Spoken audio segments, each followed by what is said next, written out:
Okay. Hello, good morning, everyone. Welcome to the 1111, our monthly conversation on living our values. Amy Johnson and Sheila Arthur is not going to be able to be with us today, but we are still going to dig deep and have a conversation about living our values and how to stay grounded in the holidays. I like to start off our monthly sessions with reminding us to what our values are.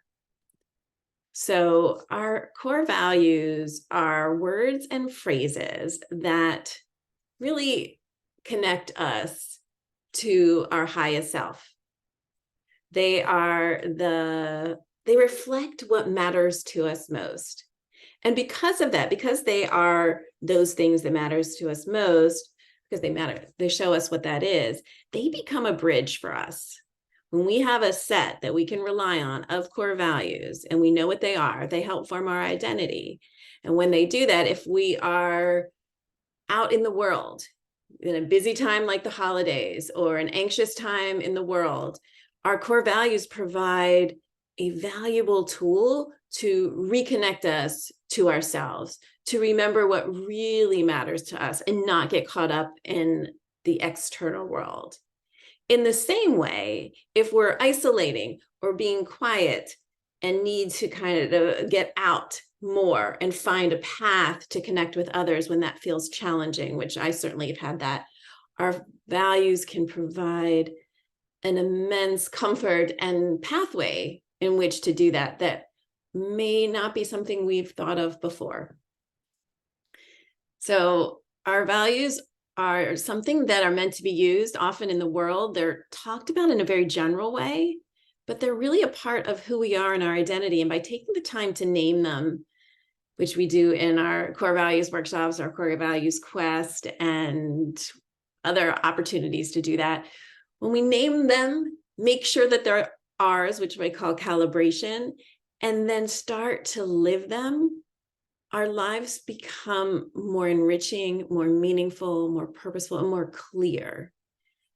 Even when things get kind of chaotic out there in the world, which they can often do, whether that's amongst our family for a family gathering, which holidays often bring, whether that's the noise in our email from all the opportunities to get a deal and shop and make sure we get the best presents for everyone, to world crises, from the environment to pain and war and other things happening in our world that are beyond our control. So our values help us remind us about who we are and are an incredible tool to stay grounded, which is why I wanted to talk about that today, because grounding is our greatest gift. If we can stay grounded, then we are better able to be there and show up for others, whether that's our children, running around toddlers, running around our parents or aging parents, teenagers, coworkers, even just the customer service person on the phone that we're talking to. I need to remind myself of my values every time I call Verizon, which I unfortunately have had to do multiple times in the last month. Far too many to address the same problem. But that's a side note. But I do need to go back to remind myself of who I am and what matters to me and how do I want to show up, even when I'm frustrated, even when I don't feel I can have one more conversation. It doesn't mean I don't get angry. It just means that my values remind me of who I want to be and how I want to be and show up for myself and for others in the world. So I wanted to start today because our theme is how to stay grounded during the holidays. And the holidays offer opportunities. I called it beautiful contradictions, because on one hand, it's the most wonderful time of the year, as we say. I love all the lights. It's Hanukkah right now. I enjoy lighting the candles every night. It's the darkest time of the year, so the candles really offer a beautiful pathway to shift out of some negativity that may creep in throughout the day. The light also can come from the Christmas lights and all the twinkling lights as you drive around the city. At the same time, there's an overwhelm of of what is trying to get my attention. And I can fall into the rabbit holes of that, whether that's mindless hours scrolling on social media or shopping and not even knowing what I'm looking for. So I can still lose myself. I used to talk about filling a cart at Target and not even really knowing what was in there, but believing I needed everything in there. And I don't really do that anymore, but I can certainly put things in a virtual cart and go, what? Why did I just buy that? So I have to really stay grounded. And one of the first tools I would say would be mindfulness, and the values help us be mindful. We can connect our value to whatever action we're taking. So if it's shopping, it could be about connecting to my value of gratitude, wanting to say thank you to someone, or it would be connecting to my value of creativity and wanting to find a creative gift or making a gift. All these different ways of using our values to stay present and be mindful of what's happening for ourselves in our own life. Then we're less likely to get reactive at a dinner party or a family gathering or when tensions run high. And there's something about taking our daily actions or rituals during the holidays and connecting them to one of our own core values that adds a level of meaning to that value, to that experience. It gives it a resonance that it didn't have before we acknowledge, oh, wow, when my family comes and we're all together and we light the candles and I'm making latkes, it's an opportunity for connection, one of my values. It's an opportunity to experience gratitude and grace, which is another one of my values. It's an opportunity to express creativity and how I wrap the presents and what I bought and how I light the candles and decorate the house, another one of my values. It's about collaboration. Am I going to invite my daughters to help me make the latkes and we're going to cook together and plan the night together? So each of those moments, when I connect it to a value, while the experience may be the same, it adds this level of consciousness, meaning, and resonance to whatever we're doing. And then that carries through. And the more we do it, the more we do it. And the better it feels, the better it feels. So it's a real way to bring ourselves to the holidays in a different way. And there are other ways to stay grounded in the holidays. And I wanted to talk about that, but the values obviously were the first one to come to mind. And I would love to open it up a little bit and hear if anyone else has had that experience with the values or has another way they stay grounded during the holidays, because it is an important time for all of us to be there for each other. But first we have to be there for ourselves to be able to be there for anyone else. Put that oxygen mask on ourselves before putting it on another, are wise words that I have heard many times. Terry, welcome. Nice to see you. I'm so glad you're here. You're muted. Do you want me to see if I can unmute you? Okay. There you are. Yeah, thank you. I only see you and I. Oh, Evie's here too, but her camera's off. Oh, okay. She has a toddler she's running around with. Okay. Yeah. Well, I think that reminding me at this point of core values, and it's been really hard to deal with my sister, and it's been hard to go into the little mobile home park she lives in because she has yelled at everybody that I'm stealing all her money. So they see me as a thief when I go there, I think. Or they think she's crazy, or they think both. I don't know. And, you're not supposed to care what other people think. Right. But it's hard. Yes. And if they walk up to me and start talking to me, I keep wondering if they're trying to check me out. Does she seem like a thief? Right. But I know deep down I am not, and that I did not, and that she has the beginnings of dementia, or this is a year into her diagnosis. And a core value is connection with, people close to me. And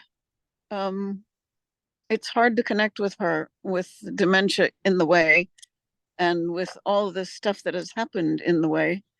And so, in terms of putting the oxygen mask on first, I've been staying away a Yeah. lot and making visits very short. I rented a car last week because she had an appointment with the cardiologist who saved her life in 2018. And he's a wonderful human being. And I asked the assistant, I think she's a physician's assistant, if she knew of any support groups for someone who has had that kind of survival from that particular Right. kind of heart attack.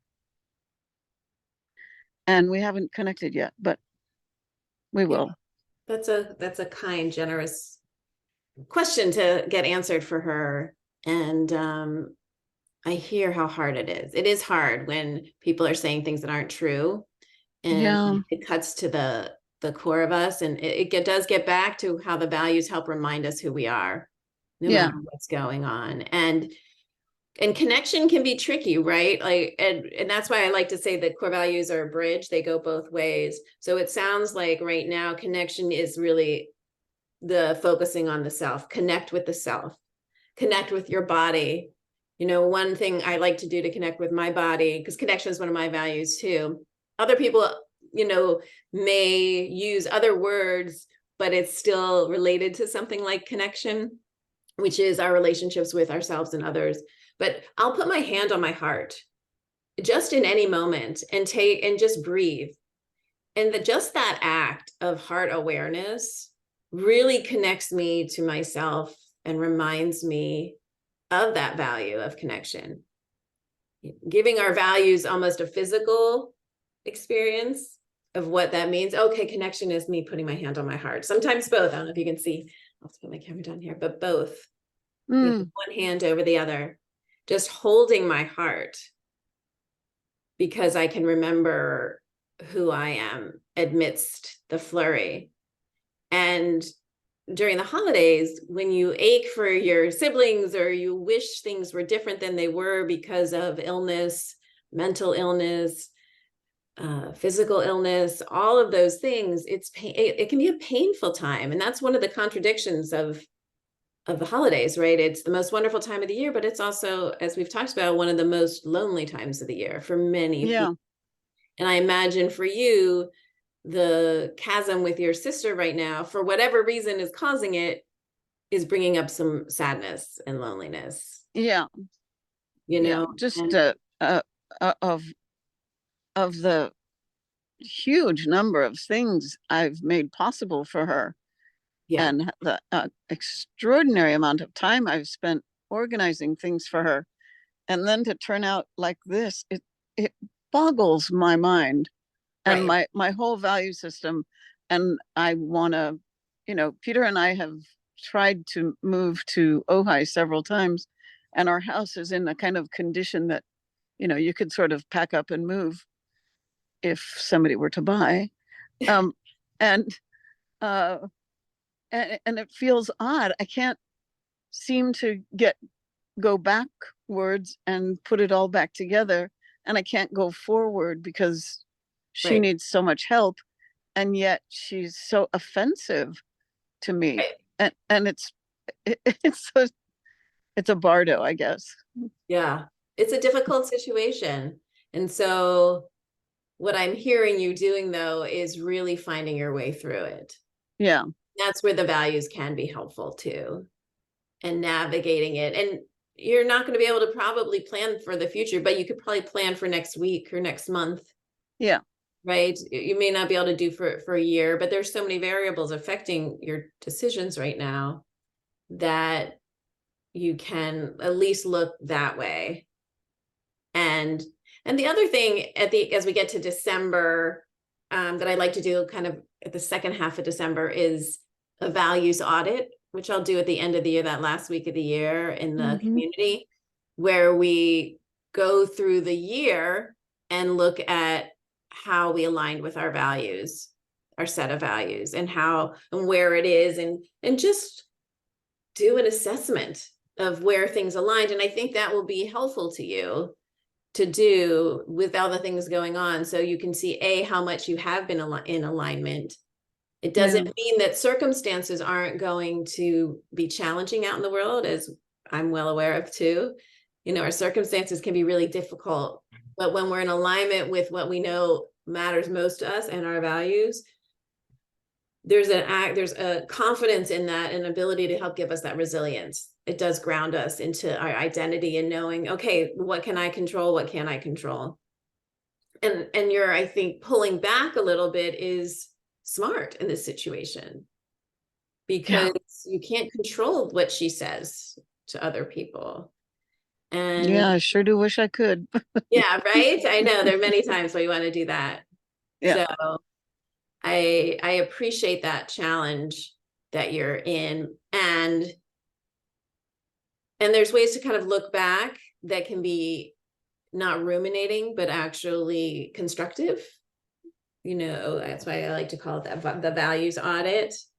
And and there's also ways to look forward that maybe aren't so far ahead, but can keep some ideas of the vision there, and the values can point the way to that, and to some degree help give us a path forward to find different things out, and ways to connect with people too. So, and I think the holidays are a time where it gets everything gets kind of chaotic. I know I can. Yeah. Just because The emotions, for things to be as they were right, when we were children right, is high, and yeah, that's definitely not going to happen. right, yeah, and there's sadness around that. Yeah. And then and then there's that pressure. It's the most wonderful time of the year, but it doesn't feel that way. No, I think a lot of people from about Thanksgiving to the second week in the new year feel like, I just want to be in a cave somewhere, Right. let it go by. I've definitely felt that way. Yeah. I I do have moments, and I don't know if this is but like it'll be July and I'll be like, it's not the holidays. Thank God I don't have to think about that stuff, because I'm an overthinker, right? So maybe the gift buying, and it's just insanity. And I don't really actually buy a lot. I just think about it a lot. That's the different thing. So, because I have a spending plan, and the kids are older now, so it's a little bit different, but the overthinking is painful. So that's one of those things I can continue to heal from, but there's other gifts rather than just physical gifts. The gifts of connection we've talked about, the gifts of our presence, physical presence, our mental, emotional being present with each other, which enables connection. The gift of a smile, the gift of laughter, the gift of belonging and inclusiveness and invitation. All of those are so much more important these days because we're so distracted. Yeah. Social media has really co-opted our time, and attention. And our time, it's a thief. It's a life thief. And it's designed really that way, right? It's totally designed. Yeah. So there's a power in reminding ourselves of the things that we do have within our control, besides putting down our phone or not bringing it with us sometimes, but connecting, getting on the theme is grounding, getting on the floor, sitting on the floor with my dog or child, or outside sitting in the grass, just remembering to feel the earth underneath me that is supporting me, and the grounding and the centering that happens, the hand on the heart, our breath, remembering our breath to keep us present in a moment. And then we have our values to be mindful, allow us to kind of go into any situation we're in and think about it before we head in, and even when we're in the moment. Because I can feel lonely or disconnected at a party with lots of people sometimes. Yeah. Oh, yeah. And or my social battery runs out. Even if it's not loneliness, At the worst time. I'll get social exhaustion if I feel like I've put a lot of energy out there. And so knowing myself and then just acknowledging that, that's when I'll do that hand on the heart, like, oh, connect with myself. Gratitude for having that awareness. Oh, thank God I'm aware of that. Integrity even comes up, which is one of my values, to be able to say, oh, it's time for me to go home, even though it's early. Because I'm opting to say yes more than no lately, as just a cognitive behavioral shift in my ability to go out. And it's because life's different now with my kids being older too. Yeah. Yeah. You'll be an empty nester. Soon. Yeah. Astrid's home, but she's, driving now. That was the biggest change when she started to drive in That's June. always scary. It's terrifying. Yeah. Every time they get in the car, it's a prayer. Yeah. Just pray. Yeah. Did she have driving lessons? Yes. Yeah. She had a lot of driver lessons and she passed, and she's a good driver. And yet there were still things that come up, and it seems to happen whenever I'm in the car with her. But she's a good driver. And it's just, it's a literal prayer. Hmm. And there's other drivers, often someone almost going through a stop sign, someone doing something else, but it's Yeah. LA. It's just, Yeah, it's LA. Yeah, there aren't enough police. We can't hire enough police to it's stop the. People are distracted driving. Yeah, yeah, yeah. They So, have their little telephone right in their hand. yeah. So, Evie, I know you're chasing a toddler, but I didn't know if you wanted to jump in. Feel free at any time, or if you have any questions. Or you're going to hear crashes and talking in the background. That works for us. It's all good. Okay. I actually do have a question. Sure. And I guess it involves sort of maybe pulling back on certain values, or deprioritizing them during the holidays, maybe not out of desire, but out of necessity. Yes. And the thing that's coming to mind for me is one of my values is beauty. And I mean that, in terms of like the way my home looks and the way my personal appearance, I just value beautiful, aesthetically pleasing things. And so during the holidays, I have this desire to, find the most beautiful front door decoration scheme on Pinterest and recreate it or put my own spin on it. And really all I have the energy to do is hang a wreath on the door. Right. So, so then sometimes I think to myself, am I not living my value of beauty because I'm not putting in the extra effort? But the fact of the matter is, I'm tired. And so I struggle with, where does that come in? Like, can we ever cut ourselves a break on our values? Oh, can we say like there's a time and a place for it, and maybe it's not this week, this month, this year? Right. Yes.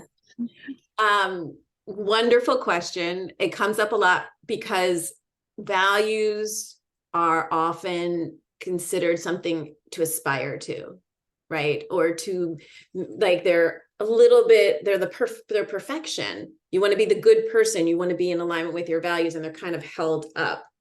The reason I do these living our values monthly, and then in the community, I also go weekly to talk about it, is because perfectionism can get in the way. It sounds like having that ideal, and the perfectionism is just an ideal in our head that we're wanting. And even for whatever reason, we can't live up to it.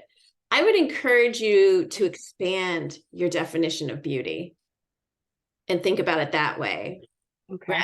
Rather than necessarily reprioritizing it, because your energy is going into the beauty of parenting, or the beauty of your relationship with your child, or the beauty of shaping a home, and that it just kind of expands. And Okay. it's still a value of beauty, but maybe it's the aesthetic. It's what the outside looks like, right? We talked about the bridge, the outside and the inside. What does inside beauty look like? Where can you put more beauty for yourself in the moment? Maybe grace is a part of your definition of beauty. So you're giving yourself grace or something I like think that's a beautiful way to think about it, because grace is something I have a very hard time giving myself. And I also find that I can have trouble giving it to some members of my family, where, like Teresa, I have a family member who is struggling with mental health issues and has a tendency to take their anger and frustration out on me, not because they want to or can control it really, but that's just sort of what ends up happening. And so I think if I could embrace that word of Yeah. offering grace, that might put a new spin on it. right. And see in grace, well, through the workshops, we define our values. So it will become part of your definition of grace, because there's an internal definition and kind of an external definition. There's both. There's ways to see it on the outside, and ways that it comes towards ourselves. And so beauty towards ourselves can be made perhaps seen through grace for yourself. And I love that. That makes perfect sense. Thank you. Sure. And I'll share a quick story. So in 2005, when I think Ella was a toddler and Astrid was a newborn, a couple months old, I came home and the house was a mess. And the dog, the baby was sleeping. I was grateful she was sleeping. The dog barked, she woke up, she was in the car, it was like a whole chaotic moment. I think I almost tripped on something, on toy. I had a bag of groceries. Ella wanted something to eat. So it was one of those moments. And I out of my mouth was like, this house is a disaster. It was a mess. It was a disaster. But at that time, it was August, and it was 2005, and Katrina had just happened. And I was conscious of my own words. And I realized that, gosh, my house isn't a disaster. There are real disasters in the world. And I almost had a little bit of sadness, like, wow, that's really odd. And I had inherited that was something that my mom said. So it was like one of those things we just said in the family, oh, the house is a disaster. But it really wasn't a disaster. And my awareness was the house needed actually more love. And I went from disaster to love. So I would come in, and if I saw a mess, I would say, the house needs more love and attention, just like anything else. And that became the new way we talked about taking care of the house. Even today, I said to my daughter, do you have 10 minutes to love the house? And we had a list. When they were old enough, we put a list together of ways to love the house. And they would get to pick 3 things on it. We'd set a timer, and for 10 minutes, we'd love the house when they got older. But I can't tell you the shift from the identification with disaster to love made for me as a parent. I just was so much softer and happier when I could just say, oh, right, the house needs love too. Just like the dogs, just like my children, just like myself. Of course, last I said it, but right. So it was a big shift for me that was more in alignment with my own values, because it was about moving in a direction that was more of being of gratitude. And of course, the grace to know that I can't do it all either. But that was one where I needed a reframe, because the other one was, I was being so hard on myself that the idea of disaster was I somehow caused it and wasn't taking care of it and not doing a good enough job. And that really doesn't serve me ever. And so our values are an opportunity for us to expand and reframe things that otherwise can sometimes bring us down. So I hope that helps or offers a different It does perspective. help. Thank you. Yeah, that's really helpful. I think I need to do quite a bit of reframing over here. Yeah, but But that's, it's helpful to hear a concrete example. And it's what'd you funny what you say? said about reframing that the house needs more love, because that's sort of, what we say when we're raising kids, like every behavior is a need. And if you've got a kid who's acting out, you can say, oh, they're a disaster, or our relationship is a disaster, a kid or any person really. And maybe the reframe is there's an unmet need here. Right. And including the house, right? Yeah. Right. Seems that everyone's disconnected. Yeah. Everyone is Oh, disconnected. How do we there. move towards more connection? Yeah. Right. Yeah. If we don't attend to the house, just like we don't attend to a person or each other or our relationship with the house, I kind of want the magic fairies to come in and clean up Oh, please. or to repair the relationship in some way. Please, magic fairies, come. So it's one of those things, but I appreciate that reframe too of recognizing it's an unmet need, and it is that is helpful. And then how do we take care of it, but also recognizing that sometimes that need isn't possible to be met as well. Right. Like with Terry, with what you're going through with your sister's needs, they're changing a lot and you might not be able to meet her needs. It's different than with a parent and a child, but even sometimes with my kids, they had a need that one I could take care of, one, and Evie, I bet you have that too, where one wants to go to the soccer game or one has a soccer game and the other one doesn't want to go and there's no one to stay with her and she's not happy about that. So Constantly. constantly. Constantly. Yeah. We have a 13-year-old, a 10-year-old, and a 1-year-old in our house. So somebody's always got an unmet need, which is a little overwhelming, but Yes, right. And talking about it or screaming about it or but yeah. I think we're also learning, flexibility, and that others' needs get prioritized sometimes before our own. And I can see the glass half full interpretation of that as well. Right. Yeah, exactly. Yeah, those are all opportunities, but no wonder you're exhausted because all of that takes an enormous amount of energy. And kudos to you because it is not easy. I know from myself as well as being a parent. And those years are not the easiest. And middle school is not the easiest time either with a toddler. But the unmet need, it's great to remember that. So we're not kind of ignoring that piece. We can acknowledge it, but being gracious to ourselves, again, there's that word that we're not going to be able to meet everybody else's needs. And especially if we don't fill our own cup, fill our own well, fill our own need of connection to ourselves. So is it impossible, Evie, for me to ask if you have time for how do you take care of yourself amidst the demands of everybody's unmet needs? I try to meditate twice a day. I see a therapist, and I call on friends and family to try to have open and honest conversations about where things stand, emotionally. And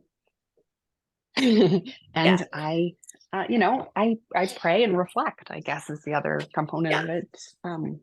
And try to, as I'm struggling with something, try to think about things like this. What are my values? What are the things that I prioritize most? Because especially during the holidays, it can feel like everything is a top priority, and it isn't, and it can't be. And so I, have to say no to things and, offer. I shouldn't offer apologies, but I do often tend to do that. Offer an apology to somebody whose demand can't get met, even if an apology isn't warranted. But I find this year especially challenging around these issues. I'm sure everybody does. It is enormously challenging because it is what is a priority or not. And again, it gets to the pressures from the outside, the advertising, the images, the you know, the wonderful time of the year, the music, everything points to a direction that is something that I often don't experience. And so the disconnect there adds to the disconnection. It adds to the loneliness. It adds to the overwhelm, the need to do more, try harder. It should be better. It adds to the shoulds instead. And it can really be a time that knocks us around.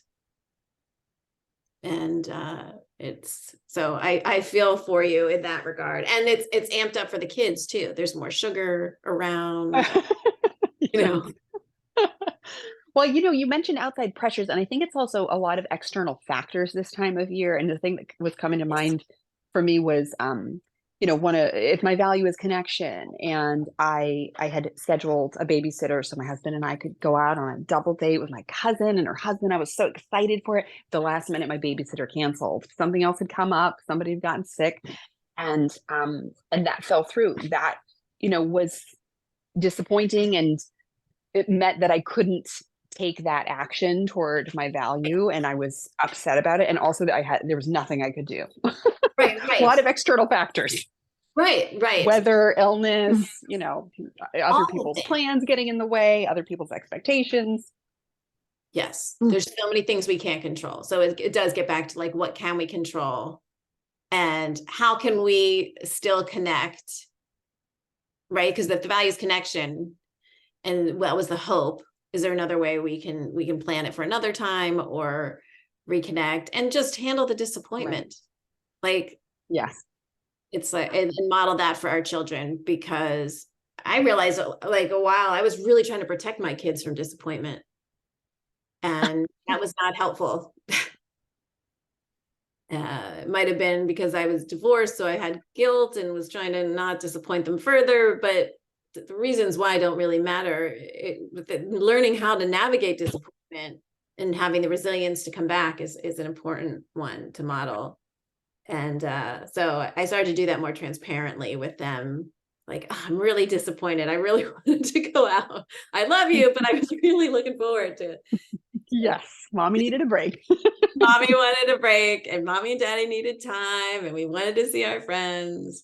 So we're going to do this tonight instead. But I so honor that. And yeah, there are things we cannot control. But another way to think about the values, they're not necessarily just something to live up to, but they're how we show up for things. So how can we still show up for this situation with connection in place? How can we show up for the disappointment with connection, with beauty, with I don't know what your other values are, but for me, how can I show up with integrity in this situation that I don't really want to because I'm kind of angry? The truth is, I'm pissed off. Right. And Terry, I imagine these moments you're angry with your sister. Oh, terribly. Yeah. And I really don't want to match fire with fire. Right. It's happened 2 times. And, mobile home parks are much closer together than homes are. And they're much more permeable with sound. And so even the neighbors on both sides heard us yelling at each other. And that's not good either. So I try to practice having a meditation before I get out of the car, once I get there, and imagine that I have on this cloak, a sort of professional cloak with a hood and everything of like a registered nurse or a counselor or someone who has the profession of making sure this elder person, she's younger than I am, but making sure this elder is all set, everything's good.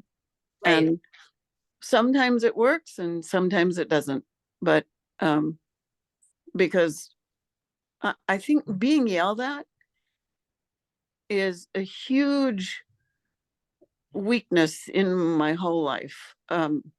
My parents were very quiet people. The way they fought was by not talking to each other.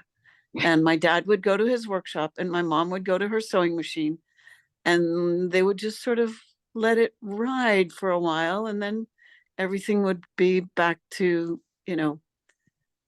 everything as usual, and it would never get settled. It would just hang there, but they didn't ever, ever, ever yell at each other. And the first time a boyfriend yelled at me, I thought, okay, it's over. That's what I thought. Because somebody's angry, it's over. And I've really been on a long journey of discovering that that's not at all true. And even yelling at someone, I found difficult. But sometimes I feel like the fact that I did yell at my sister was better than just sitting there taking it. And Right. So it's hard to balance this relationship because she's always been the youngest and the person my mom really my mom had an idea for who she would be for her, and that she would be my mom's caregiver. And Chris was in a caregiving role in her profession as a masseuse and healer in her own right. And indeed, she went and spent afternoons at my mom's. Now, I would say that part of her that had been a healer before she had high blood pressure worked up to a point, but once she had high blood pressure, she became a very angry person. And the reason I brought my mom to my house in 2018 was because both my sisters were there and both of them were mentally way off. And my mom was really suffering from being treated very badly by both of them. And so I brought her here, and Yeah, I hope I treated her better. But you did. And yeah, it's, those are hard decisions. yeah, And, we make the best decisions we can with our values in mind and caring for the people we love in the best way that is possible. And just remembering that there is no perfect, there's no right way. It's when we get into it should be this way that we fall down a rabbit hole. And yeah, because we're fighting reality in some way. And yeah, my younger daughter didn't do well in certain social situations from a young age. And so having to acknowledge the reality of that, and that other people would get mad about that, especially this time of year. yeah, It still happens at times where she wasn't able to go to my mother's 80th birthday and was the only grandchild not there. That was painful for her too. yeah, And that's what I had to realize, that sometimes when someone's angry, it doesn't make it doesn't make it okay that they're putting it on me, but her pain, like what Evie was saying earlier, it's an unmet need. They don't, and especially with someone who's not well, how they're expressing that need is not healthy. But doesn't mean we have to take it. I still set boundaries with her and won't have there's no conversation when someone's yelling at me. So for me, again, moment, hand on the heart, to remind myself that I don't deserve to be spoken to that way. And I can set a boundary to take care of myself, because I can't be in connection with someone like that. And that's where the connection, remembering, okay, how do I connect with myself and stay connected to myself to be able to handle this really difficult situation? So I think, not getting into yelling arguments with her is probably a good idea, because I don't think it's going to end well for you. right. She not even remember that you had it. So I find that a lot, actually, with people, even with my daughter. They're fine after they kind of explode, but then I'm kind of off when dealing with difficult situations. Yeah, it takes a lot of time to let go of the feelings I had while she was while we had that yelling exchange. I just yeah, it's like having to wave it away from Right. Yeah. inside and out. Some sage is good. Shake, Yeah. I also am a big fan, shaking. I Yeah. notice with my dogs, which is really fascinating. And this can be positive or negative, right? When they have a tussle, they'll shake it off. But also when I'm petting Sugar, my dogs are Coconut and Sugar. So when I'm petting Sugar, when she gets down after we have our nice snuggle, she shakes it off too. So it's almost like it's too much of my energy on her. She's like, I just need to get back to myself. That's another form of grounding, So I'll sometimes, even in my yoga class, or just be like, I need to shake. Or if I can't sleep at night, it's an energetic thing. I'll sometimes need to just shake it off to get grounded. You literally kind of wipe off other energy from me. And it could be positive or negative, but sometimes it's just because I take it on too easily. And I don't really want to overconnect either, right? The other side of connection is to like overly get involved, to overconnect in that way. But I always think of Sugar, just like she gets off and she's like, she goes, So think of Sugar shaking it off. She's a little Maltese white dog. And then other times I need to do a plank, in yoga, where it's just to feel the strength. Yeah. Or go by it, like hug a tree or go to a tree. Trees are really useful for grounding for me too. Yeah, So, I have a huge tree in the backyard. Yeah. So noticing the trees, looking at the trees, the trunks, the roots, and that they have so much going on underground too. They really talk.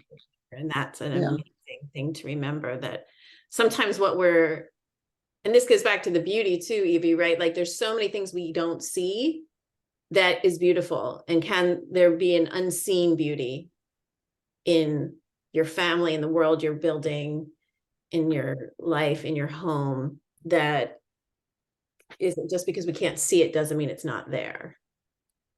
So the value of beauty can exist in the unseen. Yeah, I think I need to think more about that, how it would be visible to others, or even just to myself, versus what is the sort of hiding underneath the surface attribute of that value. Right. So it's like, how do you look at it for that part of it? The grace or the unseen part of beauty, expanding what it means. And it can be a part of Pinterest too. It's just going to be about a feeling, or laughter, a moment of laughter. It might just be visiting other people's beautifully decorated homes this year. Right. Yes, you can still fill the aesthetic need of yours, the still value, but you don't have to be the one always creating it. So I think it's both ways. Right. Yes, maybe I need to be looking for outdoor light displays or something that I can. Yeah, even get everybody in the car and go through some of the neighborhoods that are all decorated. Yeah, it's true. So I think it's both, and so I think it's kind of both ways. So you don't have to give up that, just not force a situation on yourself or should on yourself. And also nature. I know it's cold where you are, but I remember you used to take a lot of walks. Is that right? Do you still get outside much? It's winter, so probably not as much. Yes, we are terribly cold.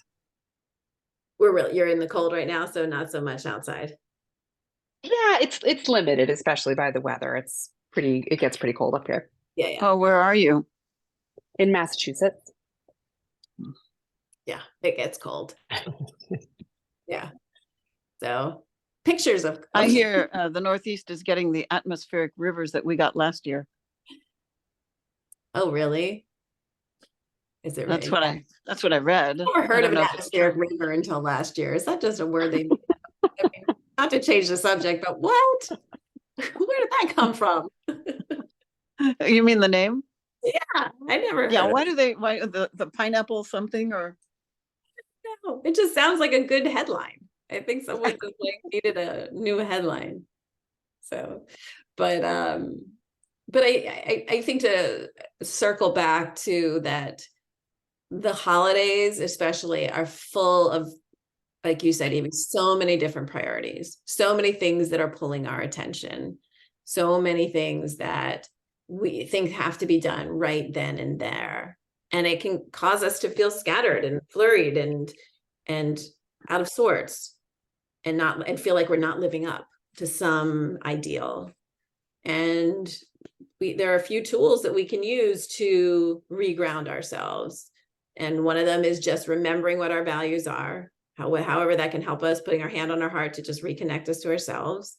How can the value be an inward focus, and how would it look on the outside? And then also just reframing a situation to see it in a way that feels more aligned, that feels better, choosing the better feeling way of seeing it. Like, that's a good idea. Yeah. Right? You don't always have to see it as a negative. And try, and that's a practice that I have to do.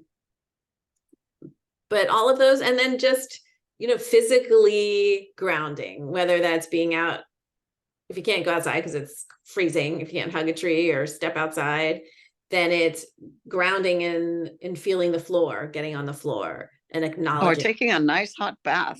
Or taking a hot bath, or shaking it off like Sugar does, like shake it off, or put on some Taylor Swift and shake it off. Or, or doing a plank if it's more like strength that I need, remembering I am strong when I'm doing plank. That those are all different things that don't take a lot of time and can be done. Probably not at a party. You probably can't like start doing a plank, but you can certainly sit down and feel your feet on the ground, or you can, start dancing and do a shake dance, or, do something to shift the energy around. Or I've done that at a party where if I felt like I got energy or, I had to just kind of like kind of shake it off, or slice it off, or hug myself, or I like what Terry's idea was, like putting a cloak around ourselves if we're about to enter something that, and sometimes that could be my day in my own home. That doesn't mean I have to be at a party. Sometimes I need to walk into my house knowing it's going to be a little more challenging, right in the moment. Like, my daughter's coming back from a semester abroad on Sunday. It's going to be bumpy for her, and I'm going to understand why, because she doesn't really want to be home. It's not Paris anymore, and here we are. It's the same house she left, and it's not as exciting. And it's still LA, but it might be a little bumpy for her, which will make it bumpy for the rest of us. So how long was it you were able to be with her? I was with her for a week. A week. Yeah, Mhm. which was That's the best trip, one of the best trips of my life, I think. So Oh, that's great. yeah, it was amazing. And we had so much fun, and it was a dream come true in so many ways. But it's gonna be a transition for her when she comes back. Oh, And- yeah. She's been there a month? Oh no, since August. The Oh, semester. August. Yeah. Wow. Yeah, and she loved A it. semester abroad then. Yeah, semester abroad. So, and she'll be back at school in January, so I won't be home for that long, but I want to be able to be there for her, connect with her without forcing the connection, and so again, it's remembering to stay with it with myself, expand, and make sure that I have ways to meet my external needs as well as my internal. And Well, if you find a picture of the Eiffel Tower, just put it up in the living room. oh yeah, that's a good idea. I still have her birthday. I made a sign for her birthday. I put that up. So she still has that. So that'll be fun. But I like the idea. I'll get some pictures of Paris and put it up so she doesn't miss it. I think that's fun. Any final thoughts or questions before we go? We're right at the end. I'm so glad you both joined today. It was a really great conversation. I really needed it today. This was really helpful. Thank you very much. Yeah, it was wonderful I didn't get to see you, but I got to. Yes. Yes. It was great. Next time when somebody takes his nap. Yes, right. Oh, I know. Mine were not nappers. Neither Ella did not. The 20 minutes. Yeah, there's so much you can miss out on when you're a kid. Oh yeah, If she you went. take a nap, you can't miss out on anything. That's right. Well, Well, thank you, Amy, Amy. for having us together. Yeah, this was wonderful. All right. And Bye-bye. take care. Bye. Bye.